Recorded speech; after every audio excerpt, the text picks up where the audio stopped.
happens when you crossbreed two phenomenal third-person shooter horror games, like Resident Evil and Dead Space, with the added ingredient of dinosaurs. It's the biggest piece of dog shit. Code Violet is the first game of 2026 that I had the honor of buying, because the premise looked interesting enough, and it caught the attention of the wife. So I thought, why not buy it for her as a gift? So honey, what do you think of Code Violet?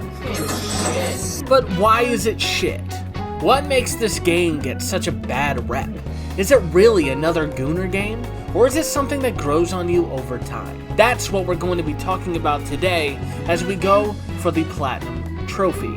So sit back, relax, and summon your inner Chris Pratt, because this is my Code Violet Platinum Journey.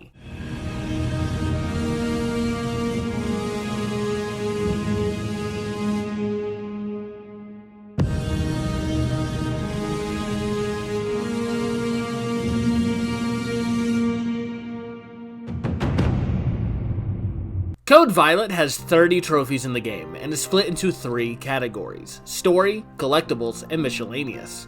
And, obviously, I'm going to be getting every single one. Meet Violet, the savior of humanity, who was stranded on another planet because Earth was deemed uninhabitable. However, things go awry when dinosaurs are let loose within the facility, and Violet, along with her friends whose names aren't important, I forgot, try to escape the facility to the only safe haven, Starbridge. At least, that's what I got. A lot of the cutscenes in the game are flashbacks from before everything went to shit, and have very little to do with Violet's character growth. Anyways, let's talk about the trophies. Code Violet wears its inspirations on its chest, heavily inspired by the likes of Resident Evil and Dead Space, except instead of zombies or alien creatures, they're dinosaurs. Because of course they are. The gist of the game is to run aimlessly around the play area and collect things to help you progress further through the facility, similar to Resident Evil 2's RPD section. The first trophy I got was Tinkerer, which I got for crafting an item. Scattered throughout the game are various puzzles that require you to press designated buttons in a specific order. For completing one puzzle, I earned First Step.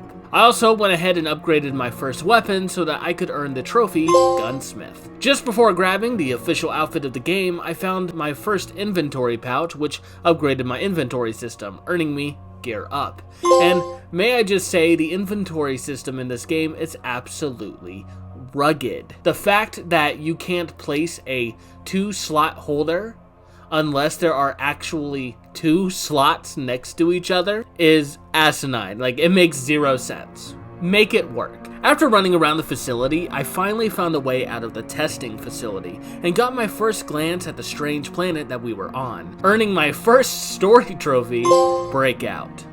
Personally, I found the outdoor sections of the game to be the most difficult, since there's no way to save in between sections. The next trophy I went for was Detective Violet, which you get once you've accumulated 10 minutes of using the blacklight. I just held it out for 10 minutes while exploring, which netted the trophy. After getting jumped by some dinos, I patched myself up with a tourniquet, which earned me Patch Up, as well as the Dose Makes the Poison, which is for curing myself of poison. Now, you're probably wondering why there was no sign of being hurt in my footage, which brings me to the first bug that I encountered in the game, invincibility. For whatever reason, I don't know how, I somehow gained invincibility and was able to get through the first 3 sections of the game without dying or taking damage. I came to this realization when I was able to get through a fire section without being burned alive. The invincibility bug didn't last when I restarted the application, which was to be expected. If I didn't have work the next morning, I would have probably continued through the rest of the game that way. And what I believe to be the hardest section of the game, I found my first collectible, a duck. I don't really understand the relevance of this collectible, but it plays a neat little jingle once collected. I also crafted 20 items in the game, which got me crafty. Throughout the communication center, there were various laser grids that you could use to trap dinos. For killing one with this trap, it earned me Laser Trap. Since the weapon upgrade, I stopped myself from spending the in-game currency, mites, until I hit the golden number of 27,000, which would net me Coin Collector. Since I'm a lousy shot, I also earned Trigger Happy for shooting 1,000 rounds. Also on the journey, I managed to shotgun 20 raptors, which netted me the trophy, Clever Girl, which, if you didn't know, is a Jurassic Park reference.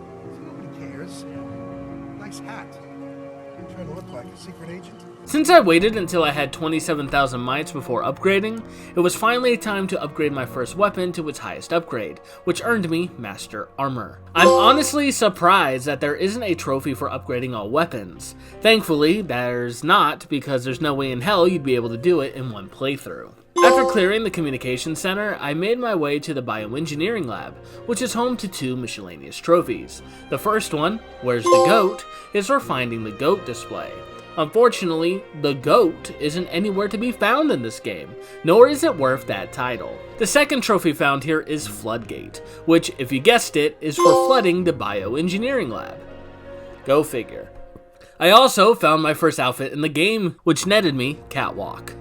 After completing this section and earning another story trophy, I headed to the disposal facility, which is by far the most disgusting area in the game. While I question my life decisions, let's talk about the various bugs and glitches that I encountered while playing. For starters, none of the mechanics really work like they're supposed to. For example, the suit has an ability to blend you into the environment, so that enemies are unable to see you. Sometimes this outfit would just glitch on permanently, and sometimes cause enemies to reflect the same glass effect. There were several instances where, despite having ammo in my inventory, the game would refuse to reload. Found an instance where a raptor dropped out of the sky. Several instances of my inputs not being read, causing me to die. Some instances where my controller would absolutely shit itself while navigating the menus. The aforementioned invincibility glitch that I could have used to beat the whole game risk-free. There were 3 instances where the game wouldn't let me shoot my gun. What the hell? One of them being the boss fight against a T-Rex. Fun fact, it takes 6 grenades to take down a T-Rex, if you didn't know. Anyways, after clearing the disposal facility and reaching the Star Bridge, I found a neat little weapon called the Prototype Weapon, which got me, what's this? Beating the game will net you 2 trophies, the first one being The Last Dance, which is for defeating the final boss. Thankfully, the boss glitched himself out of the arena, and I was able to shoot him without any risk. Great climactic fight right here. After finishing the credits, you'll get Triassic Triumph for beating the game. All that was left are the collectible trophies. 1 trophy is for collecting a suppressor, which I didn't use 1 time, and the final 2 trophies were for collecting all cameos and for collecting all decorative eggs. Thus earning the Platinum Trophy, Ultraviolet.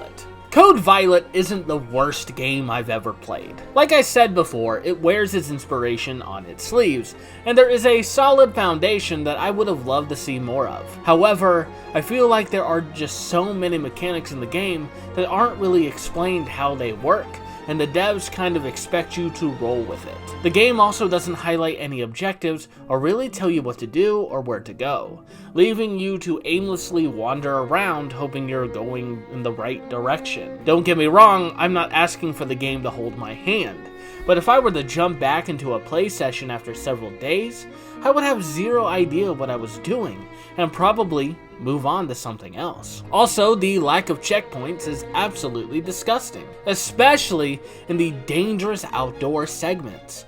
I spent 3 hours glitching my way through the second outdoor section of the game, and while that could be boiled down to a simple skill issue, I don't think the game should ask you to start from the very beginning of that subchapter and expect you to take on several raptors and several spitters without dying. For a game with collectibles, I honestly think they should add a chapter select so that we could play through the segments that we like instead of having to restart the entire game. And please, add an option to remove the disgusting cinematic camera. This isn't Until Dawn. This isn't a movie. Let me see the rest of the game, please. Look, I think the premise of Code Violet is cool, but I feel like there's a lot missing from the meal. And who knows, maybe the sequel will offer more content and a more interesting story. After all, they did say Violet would return in Avengers Doomsday. Maybe more time should have gone to polishing the game instead of risque outfits for the player to goon to. Anyways, I give Code Violet a weak 3 out of 10, as well as a 2 out of 10 on the trophy difficulty scale. So, is it really that bad? Honey? You heard it here first, folks. Have a sumptuous day until our next communion.